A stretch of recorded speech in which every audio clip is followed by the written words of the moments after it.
Welcome to today's Level Up team. Today we're going to explore the wonderful world of junk food. So many people tell you that to be healthy, you have to sort of cancel out certain foods. According to popular opinion, junk foods come with lots of calories, but hardly any of the stuff the human body needs for good health. And yet, today isn't about don't eat terrible foods. That's not what we promote here at Fifth Element. That's because three things: delicious food serves a purpose, even if it contains little to no nutritional value. Low quality foods can actually be good for you and help you stay on track. And 100% abstinence isn't necessary and actually usually backfires. Now, these statements may seem controversial, but today I want you to gain awareness of how you approach junk food. It may be the key to transforming your health and helping you enjoy the foods you love without guilt and without harming your health. So what is junk food? Well, it's commonly referred to by its health profile perspective. So it'll be high in refined carbohydrates, high in unhealthy fats, low in protein, high in calories, low in nutrient density, lots of additives and preservatives, and a high sodium content. It's a lot. So, like, what's the response from this? Well, you're going to get rapid blood sugar spikes. Junk food being high in carbohydrates, especially refined carbohydrates, causes a really rapid spike in your blood sugar. The body then responds by releasing a large amount of insulin to help facilitate this blood sugar spike to get the blood sugar into your cells. Frequent consumption of this junk food can actually lead to chronically high insulin levels. Over time, cells become less responsive to this insulin, a condition known as insulin resistance, which is a precursor to type 2 diabetes. This is one of the key metrics around junk food, which is why it can be so detrimental to your health. Insulin resistance also promotes fat storage, particularly visceral fat, the fat surrounding your organs, which is a big contributor to obesity and a lot of the metabolic conditions that we see in the body. Junk food can also cause a big cortisol response. So the stress hormone's activated. So high sugar intake from junk food triggers the release of this cortisol. This is your body's primary stress hormone. You get this big blood sugar spike in response to this, and then you get a subsequent crash. Chronic stress from poor diet can also lead to high sustained levels of cortisol. This can impact your metabolism, increase appetite and cravings for further high-calorie foods, and it really promotes fat storage, particularly in the abdominal area, which for most people is an area they're looking to lose a bit of fat around. It really impacts the gut, so you get a big disruption of your gut microbiota. So junk food that's especially high in unhealthy fats and sugars, it can disrupt the balance of beneficial gut bacteria. This dysbiosis can further lead to increased gut permeability, often referred to as leaky gut, which then allows more harmful substances to actually get into your bloodstream. This then can trigger an even more harmful inflammatory response, which then means your immune system is really ramped up. This chronic inflammation is linked to a variety of health issues: autoimmune diseases, metabolic disorders, and cardiovascular diseases, just to name a few. Now, I don't think the picture I created is telling the story of why I don't potentially think junk food is terrible for you, because almost every single thing I've said is a key physiological outcome as to the impact on how detrimental junk food can be to someone's health. But there's more to the story of junk food than just this. And full transparency, I don't even like the phrase junk food. I don't even consider junk food as garbage. Foods can offer zero nutritional value and still improve some aspects of your overall health. I know it sounds tough now after everything I've just described, but hold on a second. I don't really like referring to food as good or bad, as junk or good food. This line of thinking tends to do more harm than good. The only reason I use the phrase junk food is simply because it's how people talk in real life. So they'll know exactly what I'm talking about. I don't really think food's bad, wrong, or worthless. I think there's a real merit to the foods that we put into our body. But today, I just want to give people an awareness and a way of thinking so that they can make calculated, educated decisions based on a variety of factors on how they want to attack their day, their nourishment, and their health. So we've got 3 reasons to embrace junk food. Reason number 1, you likely eat junk food anyway. Does this sound like you? I'm never eating this stuff again. I'm 100% getting rid of chocolate. No more ice cream, no more alcohol. Most people, there's a thing called the zero junk fantasy that they think they're going to live when they make a statement like this. They think that after they've had enough post-holidays or festive season, that their life from there on goes from lots to potentially none, lots to a small amount to none, and then they live their life happily, not having any junk food or whatever the treat is that is their thing.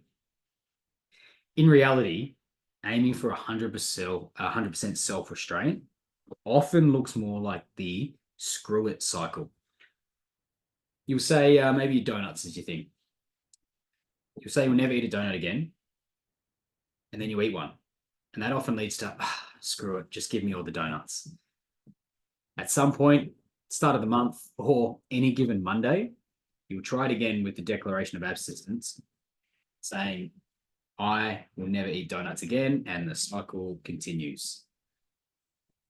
What we actually want to try is a cycle called the little bliss cycle, which is imagining how things might change if you just ate this metaphorical donut on a more regular basis as a part of a structured plan, and you didn't feel guilty about it.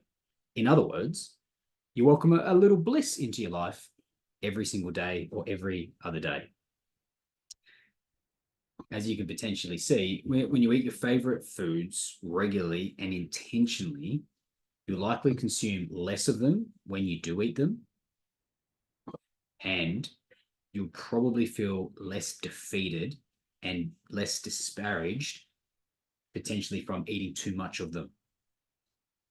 For most people, including a little bit of what you love actually helps curb cravings and helps you feel more satisfied. But you would know yourself best. Definitely, this is all broad advice, but if certain foods make people feel out of control and you're actually having, trouble managing them, whether it's portions or having them in your house, or you just kind of check out mentally or emotionally while you're eating them, definitely sometimes abstaining altogether may be the best course of action. But again, with most of these things, talking to a coach who specializes in this space, they'll be able to give you avenues of best practice or different roadmaps based on where you're at and where your thinking is. Reason number 2, junk food actually won't stop you from progressing towards your health goals. You don't need to eat 100% perfect all the time to make progress. In fact, this actually usually backfires based on the first reason that we've just been through. There's no magic percentage that will generally improve your health. What we want to see is a diet comprised of mainly whole foods and minimally processed foods. Percentages that we often see work well, somewhere in that 70 to 80% of your diet comprised of that, of the minimally processed whole foods. We'll see most people see terrific lifestyle change, feel their best, and reach whatever their goal is, whether it's stress management, whether it's to move their body better, whether it is a physique goal to tone up. 70 to 80%, normally a good, pretty good rule to start. But you might say that's too much for me. I can't possibly do that right now, and that's okay. A step-by-step approach may be more beneficial for you then and then. A really key way to do this is to kind of think about, in terms of a health profile of foods, green foods, yellow foods, red foods, obviously the traffic light system. Again, we don't want to demonize foods and actually put them in categories of good to bad, but that's not shying away from the fact that there are clear health and metabolic outcomes from the food that we put in our mouth. Now, you might be able to go through a food record that you put for yourself and actually look through how many red foods, how many yellow foods, and how many green foods are actually in my day-to-day, week-to-week nutrition. And then you can almost tally up a percentage based on what's in there. Now, there's two sort of approaches. Try to aim for 70 to 80% nourishment of green foods. I'll put a link in to a really awesome PDF that will actually help with this. Or you may be down at maybe only 10% green, and that's okay. Week by week, we can aim for a target of improving that until we reach a balance of what you seem appropriate for your life, for your time, for the sort of trade-offs and the goals that you've got at that specific time. Reason number 3, reasonable amount of junk foods can boost health. It's true, consuming high amounts of low quality foods will actually worsen your physical health, but your physical health only makes up one part of your overall health. Physical health, how your body moves, is one key component that people put a lot of credence on their health. But there's something that we like to think of here at Fifth, which is, some deep health pillars, or the 5 elements.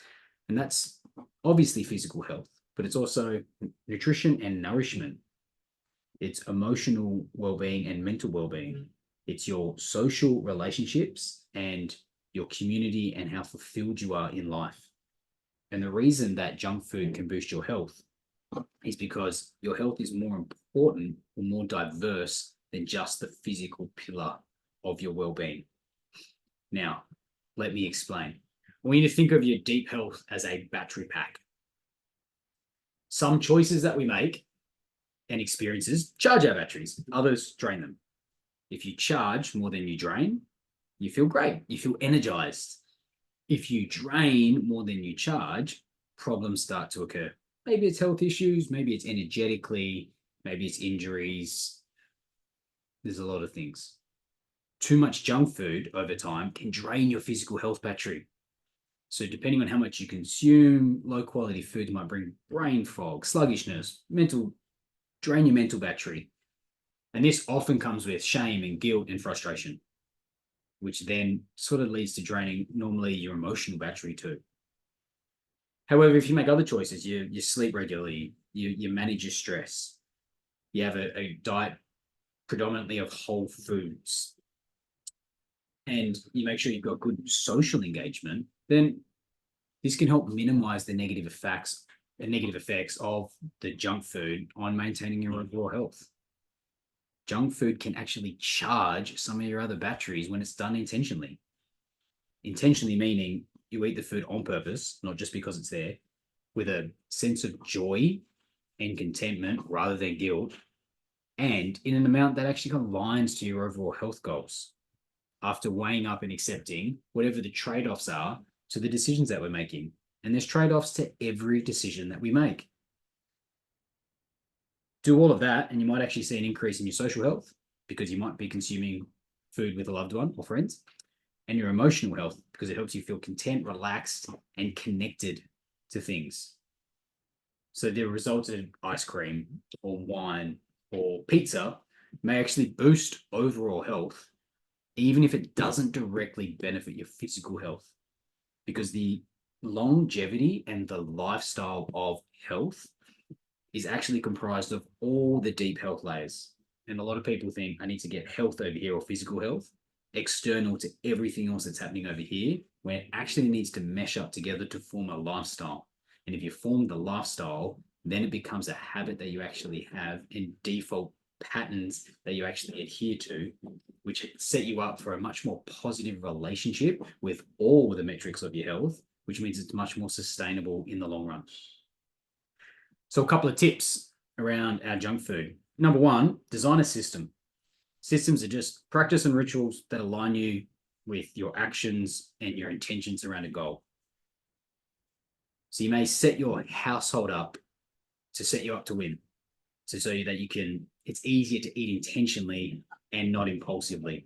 So you might do a weekly grocery run and have a lot of meal prep so that there's food in the fridge when you're hungry. You might buy small portions of snacks that are more aligned than a big bag of chips, which is pretty easy to polish the whole thing off. You might also consume the lowest quality foods after your largest meal so that you're less likely to overeat. Simple strategies are super effective. One of the other ones is you might want to schedule it. And we practice this a lot. Scheduling time into your week for particular behaviors, it actually helps keep your junk food more intentional. And it actually helps normally create the adherence to your overall nutrition plan, knowing that there's little outlets in your week. The 100% strategy doesn't often lead to long-term success. You can do them in short little pockets, but not overall for the long term. And this is half the reason that really restrictive challenges don't set people up to win. Really restrictive, but it doesn't teach you any tools, and there's often a huge rebound from the restriction. So scheduling it in your week, it could be a date night, it could be Friday night pizza, it could be ice cream. It really doesn't matter. It matters that it's scheduled, and it matters that you enjoy it, and hopefully it helps adhere you to other nutritional choices at different times of the week. You can have a small portion every day if it's saying that actually really works for you. So a good snack in the afternoon, potentially. But again, it's all around managing portion sizes and what that looks like. And that will be something that a coach can really help you with. Step 4 seems simple, but it's actually pretty hard to implement, is enjoying it guilt-free. The psychology behind it is quite complicated, but learning to enjoy the foods that we perceive as red foods guilt-free is a really amazing step towards actually having a positive relationship with your whole nourishment journey. It's not easy. It takes time, but it can be done.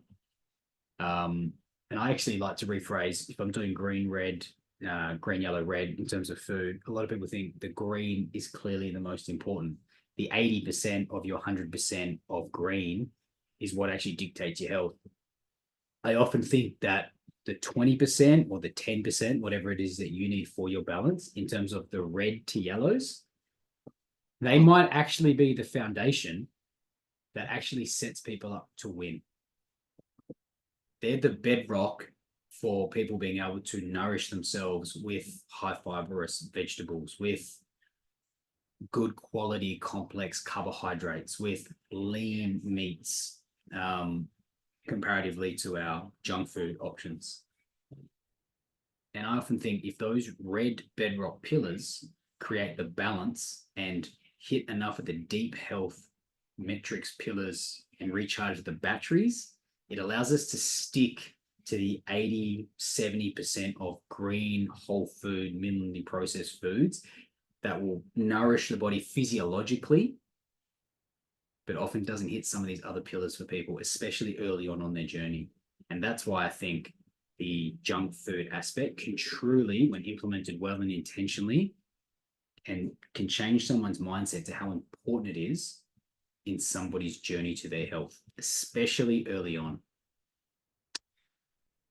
Last one, number 5, is step away from mindless eating when you are doing or eating junk food. What I like to do, if it's chips or if it's, pizza, or if it's something sugary like cake, I like to serve up and then go and have it somewhere else. Don't eat where you're serving, where you can mindlessly eat serve after serve after serve after serve. Serve up, step away, go and eat it, enjoy it, really, taste it and feel good about how amazing most of that food tastes. Does two things. Every time you go back to where it is that the rest of the meal is, it actually forces your brain to rethink, do I want another serving? And that's really important because with most of these super highly refined junk foods, they're incredibly tasty, slightly addictive. You can just really gorge yourself with them without even thinking about the next bite. So you just want to give your brain a second to catch up mentally to be able to make decisions. And if the decision is yes, then go for it. Great. But at least you're taking control of your decision making compared to just mindlessly eating. In terms of when, if people want to get this granular, post workout is clearly the best time to eat, one of these meals or something like this. A lot of your body's really insulin sensitive after working out. So a lot of what you absorb on that insulin spike, once the blood sugar has been risen, can be utilized in the recovery from your workout. So that's amazing. So you can eat it and have less quote unquote physical damage to the body. In terms of the psychology behind eating, doing it at nighttime often means that it stays at nighttime because most people, as we discussed earlier, are very all or nothing. If it's for breakfast or if it's for a mid-morning snack, it derails their entire portion of the day. Hence, eating at night means it can be there, it can be done, and you can start the next day afresh, and it doesn't actually impede a whole day. It can just stay as an individualized meal. So they've been my tips around why junk food can and is potentially a game changer for helping people stay on top of optimizing their health. Sure, it may not hit the quote unquote best physical goals for your body. It may not nourish your body in terms of the nutrition that's in it, but due to its ability to keep people on track as a lifestyle and to hit a lot of the deep health pillars or elements that help somebody stay on their journey and get true meaning out of their health and wellness, it fills a lot of cups and it charges a lot of batteries.